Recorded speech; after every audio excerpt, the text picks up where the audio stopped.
Muy buenas, bienvenidos otra vez, bienvenidos a Contando Historias. Hoy tenemos con nosotros a un viejo conocido, al que siguen la gran mayoría de ustedes, porque sé perfectamente que combinan unos vídeos de su canal con los vídeos de este. Él es Francisco García Campa, pero todos lo conocerán por Belumartis, porque es así como se llama su canal de YouTube y su canal, no sé si se llama canal exactamente, o su perfil en iBooks, donde cuelga todos los vídeos que hace en formato podcast. Y como ha escrito un libro, no sé si exactamente lo podemos encasillar dentro de la historia militar, pero sí de la historia de España, sobre todo de la historia de la España del otro lado del Atlántico, pues está aquí hoy para contarnos y hablarnos de algunas partes de ese libro, sobre todo para hablarnos de historia y luego ya al final, bueno, pues le haremos una serie de preguntas ya más técnicas sobre la editorial, etcétera, etcétera. Así que sin más preámbulos, vamos a presentar a Francisco García Campa, Belumartis. Muy buenas, Francisco. Hola Joaquín, ¿qué tal? Bueno, Aquí feliz de estar contigo. y yo feliz de que estés aquí. No es la primera vez que estás en el canal, es la segunda, porque estuviste aquí contando las reformas de Cayo Mario, hablando de un libro que escribiste anteriormente, no exactamente del libro, sino de la historia de Roma, de la historia del ejército romano, de la historia de esas reformas que se llevaron a cabo durante el siglo I, ¿no? No, el siglo I fue. No, el 2, el Sí, 2. el siglo II. El siglo II, Es efectivamente, verdad que que es. las del siglo II, que después van al siglo I, ya en la guerra civil con Siria. Sí.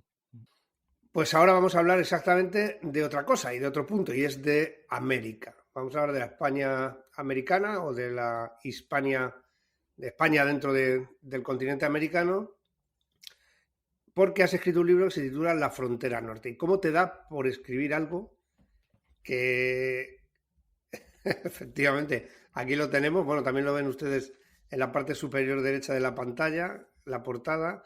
Eso siempre sale al revés porque el efecto espejo de las cámaras Sí. es imposible de quitar.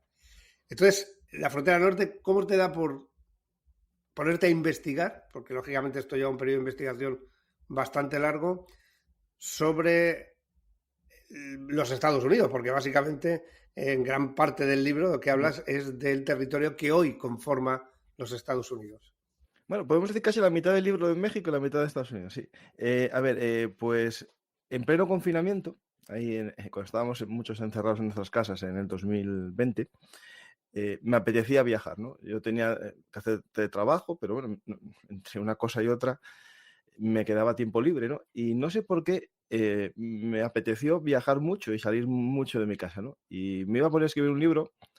eh, Tenía empezado uno sobre órdenes medievales y lo tengo ahí en mi cajón ya empezado. Pero hablando con Ignacio, el de la editorial HRM, le dije yo, no tenéis nada sobre los dragones de cuera, ¿no? Y que son los famosos, ¿no? Y dije yo, voy a hacer un libro sobre los dragones de cuera. Y él dijo, vale, vale.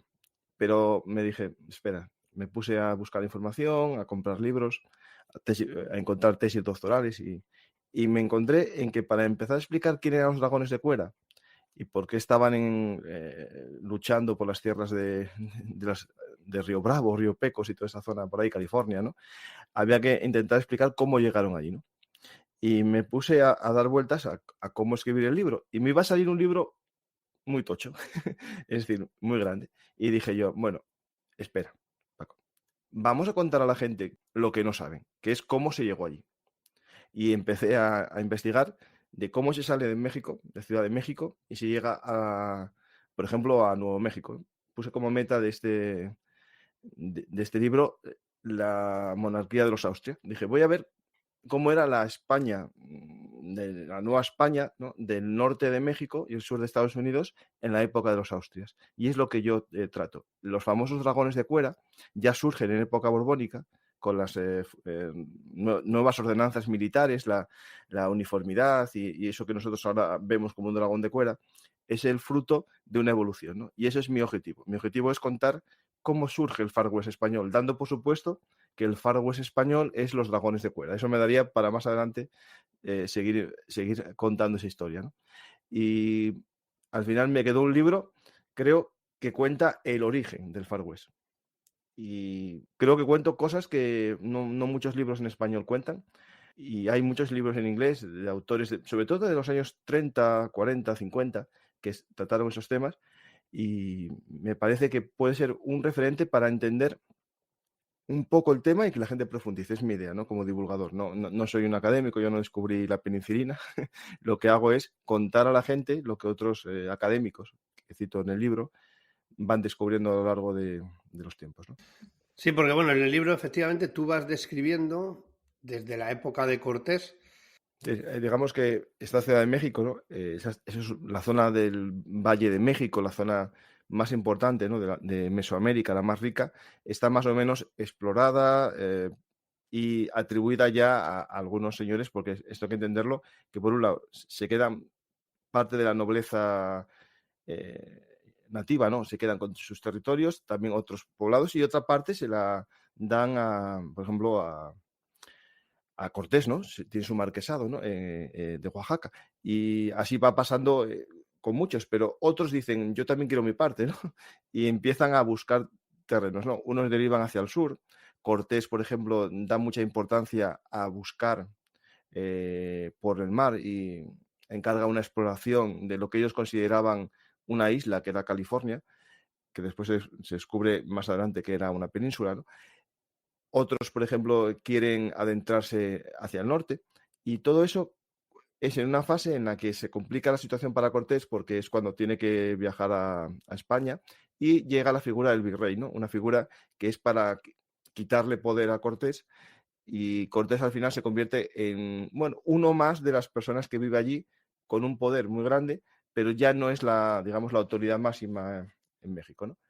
Y todo esto es ese comienzo que se complica mucho, porque claro, nosotros cuando nos hablan de la conquista de México, ¿no? Realmente no es correcto ese término, ¿no? Cuando Cortés dicen que conquistó México, no.